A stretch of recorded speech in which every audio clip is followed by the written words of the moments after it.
Since 2022, luxury watch market peak demand and prices have declined for almost all brands on the secondary market. This hasn't stopped a lot of brands from continuing to raise their prices. So for some brands, there are some absolutely amazing deals to be had.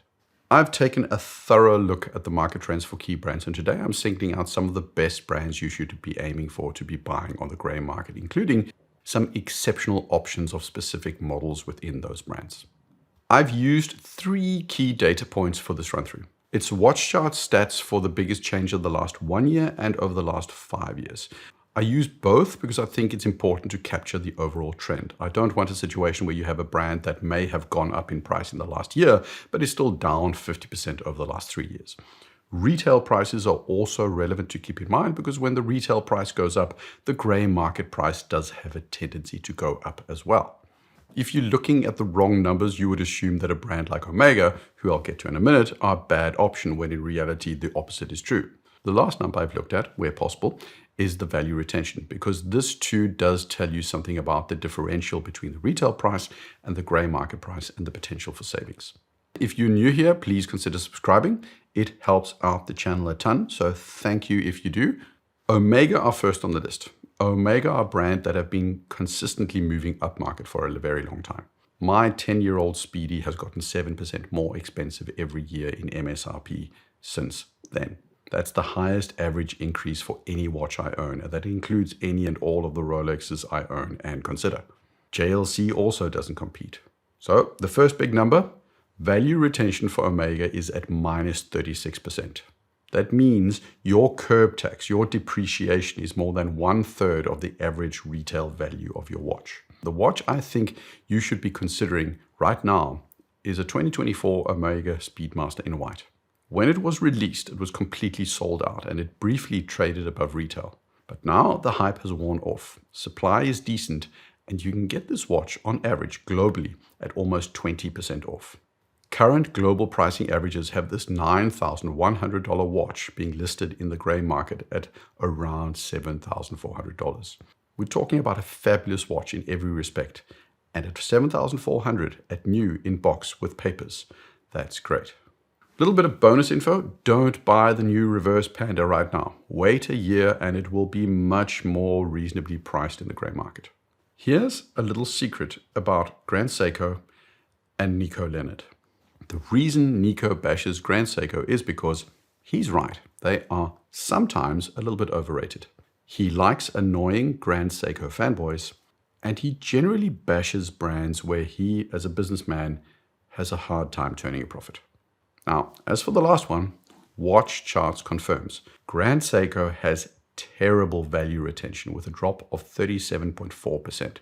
For Grand Seiko, just like Omega, the trend since 2022 is just down. The last couple of months, the prices have drifted a little bit up, especially in the US because of the price increases. Grand Seiko haven't been hit by the same Swiss tariffs, but Japan have also had tariffs applied to them.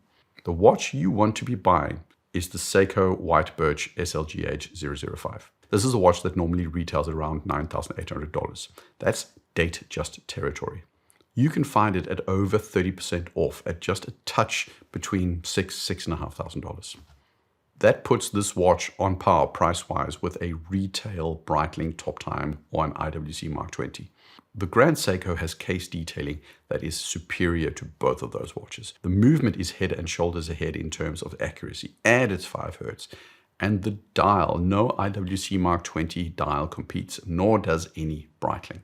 Tudor, 40% drop in value retention. They are among the brands that have the absolute worst value retention according to Watch Charts. This makes sense to me because Tudor have been extremely hyped. At times, they've had watches selling above retail as if they were Rolexes, and that was never, ever, ever justified. Tudor have consistently made excellent watches, and although they have gotten more expensive, each time they've raised prices, they have accompanied those price increases with better features. METAS movements, T-fit clasps, better quality control, and Jubilee-style bracelets. But they are still a sub-luxury value type brand, and nothing in their positioning should ever justify massive premiums for their products. So value retention obviously takes a dive. Depending on the model, you can get anywhere from 25 to 50% off, and in some extreme cases, more. But I think the best deals to be had are on their titanium Pelagos models. The steel Black Bays and Black Bay 1s get you a decent discount, but they aren't the biggest discounts. The FXD models, with the exception of the Alinghi models, don't drop as much as other lines. But the titanium Pelagos models like the Pelagos 39 will sell at grey for up to 50% off. When I looked at the Omega Seamaster No Time to Die in titanium, I also saw that there was a bigger drop-off from MSRP to grey compared to a lot of other Seamaster 300Ms. The story I think that's being told is one that confirms what I've said for a while. Brands price titanium as a semi-precious material, a premium material and much more than any extra machining costs justify. As a consequence, the drop-off to secondary is just that much bigger, just like gold Rolexes don't hold their value nearly as well as steel Rolexes in the same line. So go titanium Tudor and get huge discounts. And this also applies to other titanium watches like a Grand Seiko Shunbun. They have bigger discounts.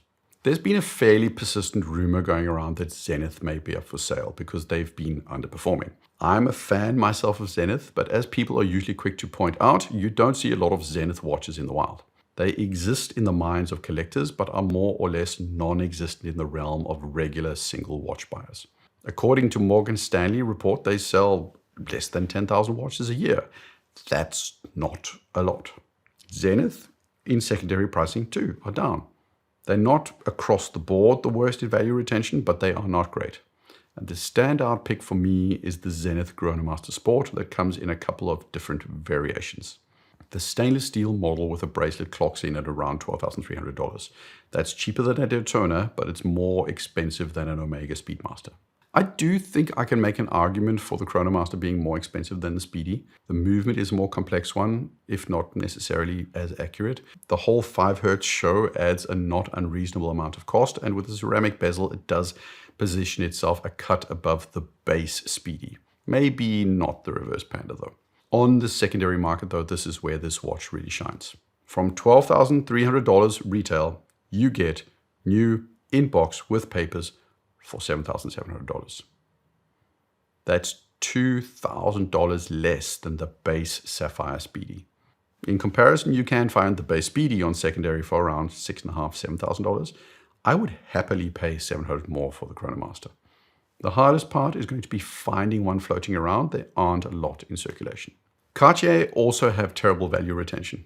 Cartier seem to be having a moment right now because of Taylor Swift.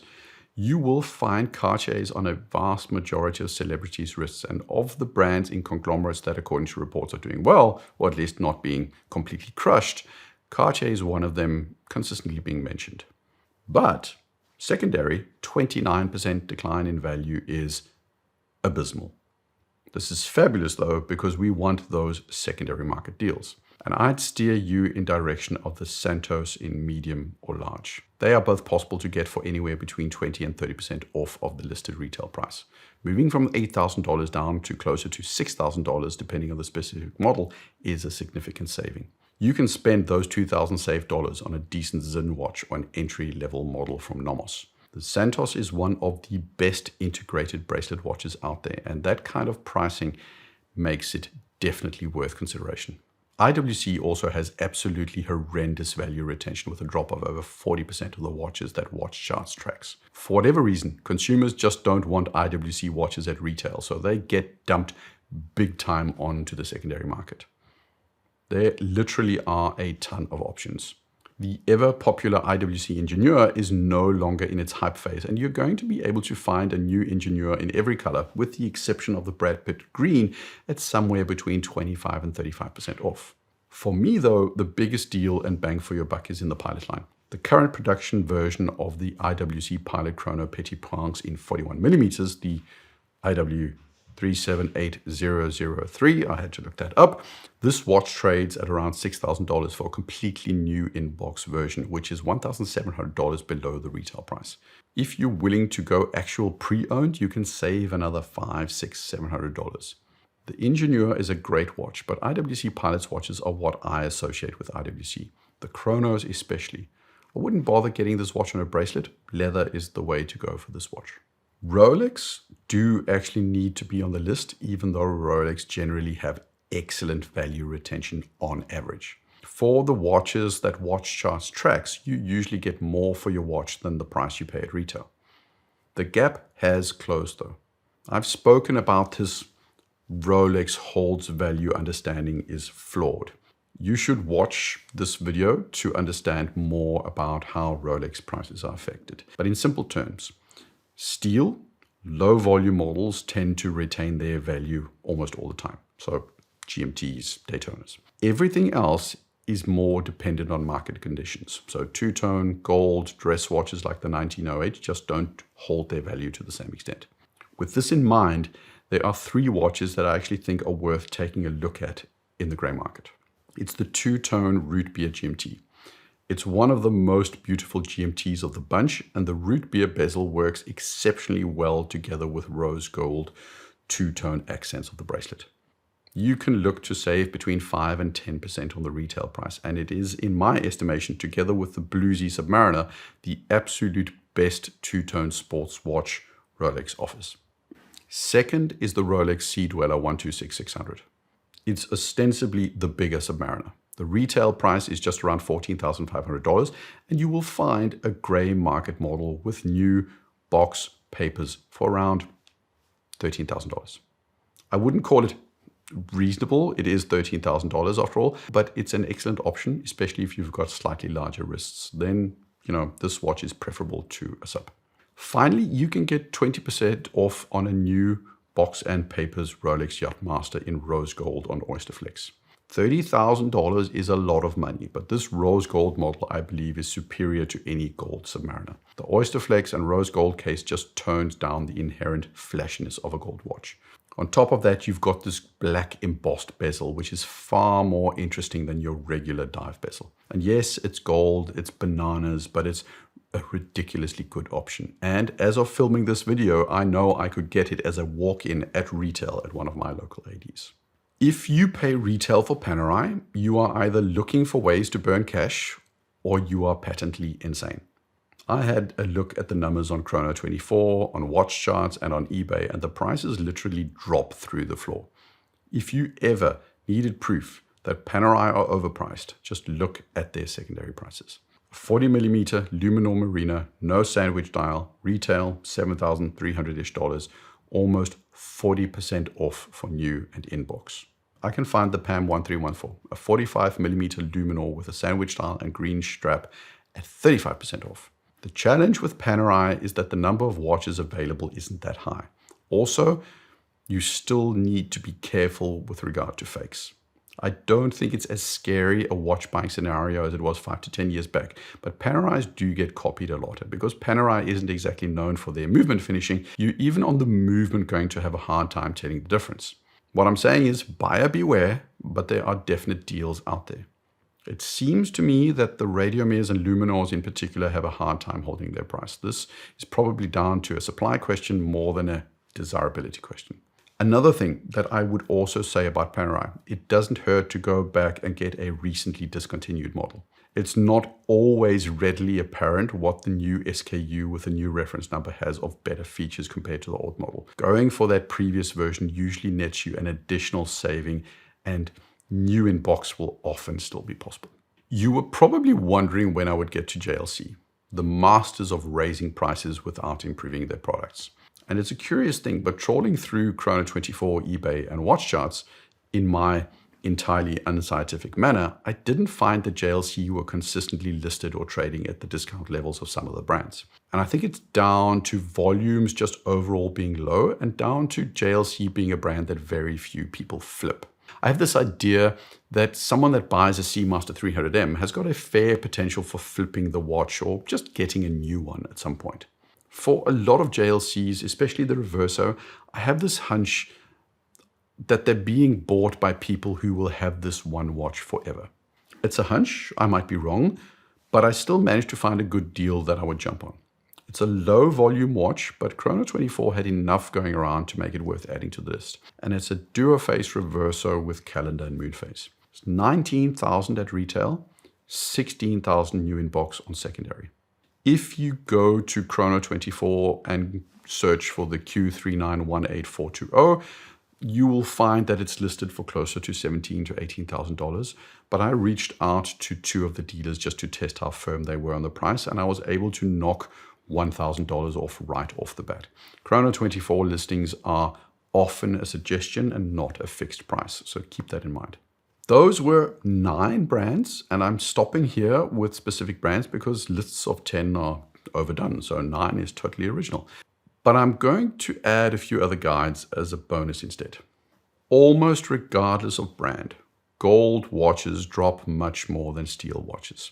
They're still expensive, but you get a lot of gold watch for your money on the secondary market.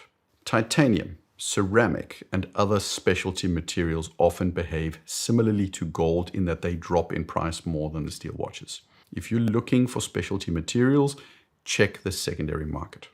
Limited editions and collabs go in 2 very distinct directions. They are either speedy snoopies that trade many times above retail forever, or they are absolute dogs that trade for a bargain.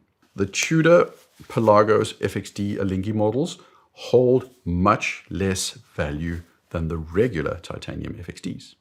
If a brand is rumored to be struggling, there's usually a deal to be had. Simple dress watches from luxury brands like Breguet, JLC, and the like often fall off a cliff compared to their more complicated models. 6. Negotiate if you're looking for something. Grey dealers are also feeling the squeeze right now. So if you're looking for something that's not moving at the retail level, it's also likely not moving at the grey level.